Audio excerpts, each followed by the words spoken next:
है तब तक जिस बालक का जन्म हो गया, जन्मते ही वह बालक आलती पालती मार करके बैठ गया, चारों ओर देखने लगा मानो किसी को ढूंढ रहा हो। जिसने मेरी गर्भ में रक्षा की वो कहाँ है? भगवान चल करके आए। भगवान को देखते ही वो बालक खिलखिला के हंस पड़ा। जैसे खिलखिला करके हंसा, ब्राह्मणों ने उस बालक का नाम रखा था विष्णुराज। ध्यान से श्रवण करिए। परीक्षित जी का पूर्व नाम क्या है?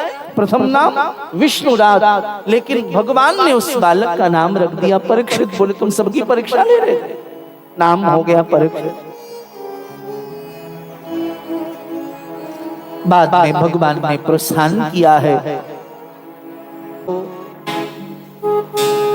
अर्जुन ने कहा भैया श्री कृष्ण अब न रहे, धराधाम को छोड़ करके चले गए। युधिष्ठिर के मन में बड़ी पीड़ा। स्वरूप तो चांडाल सा है, लेकिन राजसी वस्त्रों को धारण करके एक वृषभ के ऊपर, वृषभ समझते हैं ना, बैल, नंदी, वृषभ जो है ये धर्म के रूप, वो धर्म के रूप में माना गया है। परीक्षित को आवेश आ गया, कौन हो तुम और क्यों मार रहे हो इस वृषभ को? आकर के पूछा भैया आप कौन हो? अंक में भर करके लाड़ लड़ाने लगे। वृषभ के नेत्रों में आंसू। आप हो कौन? धर्म के चार चरण हो, जहां युद्ध क्रीड़ा की जाती हो, जहां मदिरा पीने वाले लोग रहते हो, जहां परस्त्रीगामी रहते हो, जहां जुआ खेलने वाले लोग रहते हो, ऐसे स्थान में तुम्हारा वास हो। इन चारों में से यदि एक भी कार्य हमारे घर में हो रहा है तो हमारा सारा धर्म व्यर्थ है। ध्यान रखना। प्रेम करो अपने संतान में से कोई भी एक कार्य आपके घर का पुरुष, आपका संतान बालक करता है तो चंडी रूप धारण कर लो। मैं आह्वान करता हूं, घर में यदि कोई नशा का सेवन करे तो साम दाम दंड भेद जैसे भी हो, युक्ति से, नीति से, विवेक से उसको आप नशा का त्याग कराएं अपने संतानों को। इस अंगूर की बेटी ने हमारे समाज की दिशा और दशा दोनों को बिगाड़ के रखी। अब तक तालाब में डूब के नहीं मरे जितने लोग, समुद्र नदियों में डूब के नहीं मरे, पोखरे में डूब के नहीं मरे, सरोवर में डूब के नहीं मरे हैं, उससे कहीं ज्यादा लोग, महाराज जी मुझे लगता है शराब के छोटे से प्याले में डूब करके मर चुके हैं। सब कुछ आपके हाथ में है।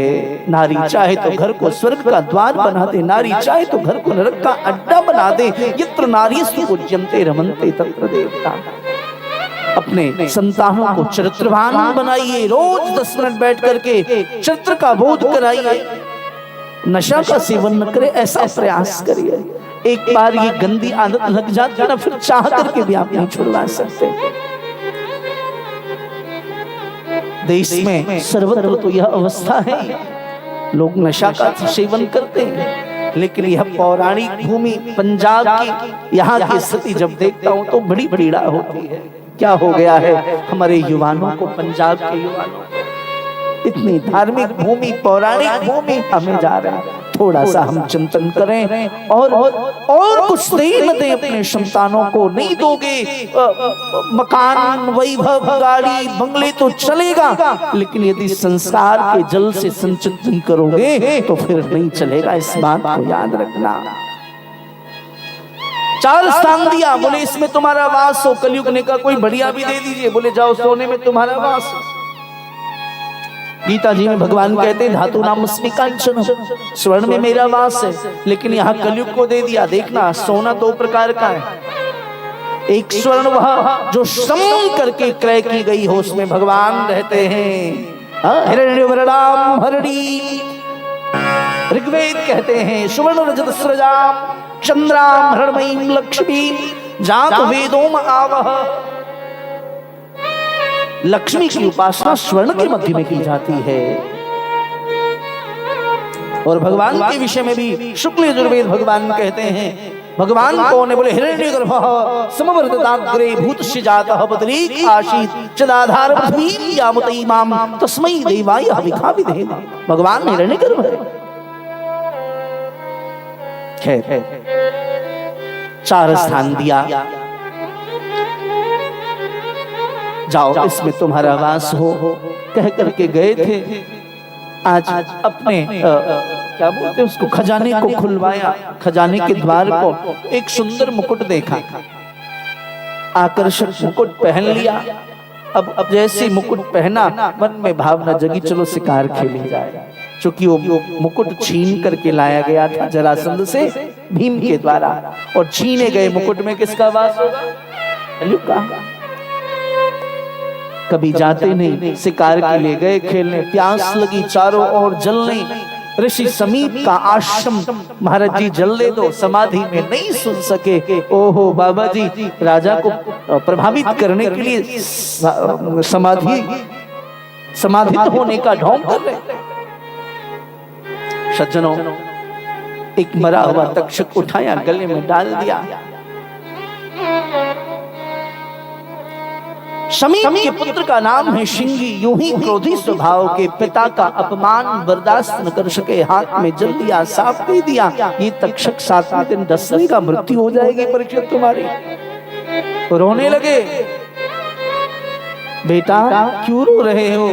पिताजी गले को देखिए, किसने किया? बोले परीक्षित ने दी है, बहुत धर्मात्मा राजा है वो। बोले पिताजी जिसने आपका अपमान किया मैं उसे कैसे छोड़ सकता हूं? मैंने साफ दे दिया। ऋषि शमीप ने अपने एक शिष्य जिसका नाम है हरिवरी को आदेश किया है, जाओ परीक्षित को सावधान करो। हरिवरी गए हैं परीक्षित के पास। परीक्षित ने जैसी मस्तक से मुकुट उतारी है, चरणों में गिर गए।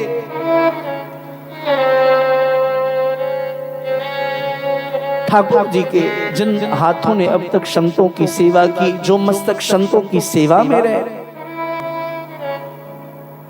महाराज उन हाथों ने कैसे संतों का अपमान कर दिया। इतने में ऋषि पुत्र आए, उन्होंने सावधान किया है। परीक्षित ने उसी से पुत्र ने उठा लिया है। ऋषि पुत्र ने प्रणाम किया है, चल पड़े हैं। परीक्षित ने वल्कल वस्त्र धारण किया, अपने पुत्र जन्मेजय को राज्य गद्दी सौंप दी और स्वयं पहुंच गए हैं गंगा जी के तट पर। संतों को जाकर के प्रणाम किया। गंगा जी के तट पर संतों को जाकर के प्रणाम किया, जाकर के प्रश्न किया है म्रियमान व्यक्ति को क्या करना चाहिए, जिसकी मृत्यु निकट आ जाए उसको क्या करना चाहिए। सारे संतों ने कहा भजन करो, साधना करो, कल्याण होगा। बोले नहीं सरकार, इसी जन्म में कैसे कल्याण हो? बोले अगर सुखदेव आ जाएं तो तुम्हारा कल्याण संभव है। इतना कहना था कि तत्रा भवद भगवान व्यास पुत्रो यदृक्षया मानो नोपेक्षा। सुखदेव प्रकट हो गए अवधूत वेशम। महाराज प्रकट होकर के चल करके आए, सुंदर व्यासपीठ पर बैठाया है, बिठाल करके तिलक किया है, आरती उतारी है और सबसे पहला प्रश्न किया गुरुजी म्रियमान व्यक्ति को क्या करना चाहिए, जो मरण धर्मा प्राणी है उसको, जिसकी मृत्यु निकट आ जाए उसको क्या करना चाहिए, कृपा करके बताएं। भगवान सुखदेव ने कहा